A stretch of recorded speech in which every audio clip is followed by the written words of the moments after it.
એને બૈરું શું, છોકરા શું, 92 લાખ માળવો શું બાપુ, અને ગોળ બંગાળનું રાજે શું, જેને સત્યની જ્યારે પરખ થઈ જાય એટલા માટે બાપુ મીરાની વાણી કે આત્માને ઓળખ્યા વિના લખ 84 નહીં મટે, તમારી ભ્રમણા ભાંગ્યા વિના ભવના ફેરા નહીં મટે.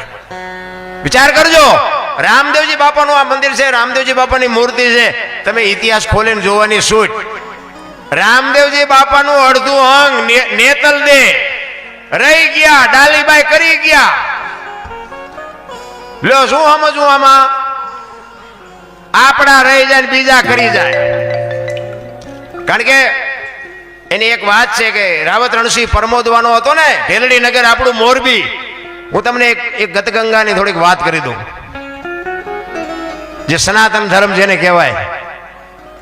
ગતગંગા કોને કહેવાય? જેસલ તોરલ રૂપાદે માલદે કતીબજા ઓરમભાઈ લાખો લોયણ જેતો ભગત ખીમડીઓ કોટવા ડાલીબાઈ રામદેવજી હાલો હુરો વડવીર ઢોંગો નિરલ કુંભો અને દાદા ઉગમસિંહ બાપુ આ ગતના ગોઠી હતા ને, એમાં અમીર ને ગરીબ ને સ્ત્રી ને પુરુષ ને 18 વર્ણના હતા, મુસલમાન હતા, હિન્દુ હતા, બધા હતા.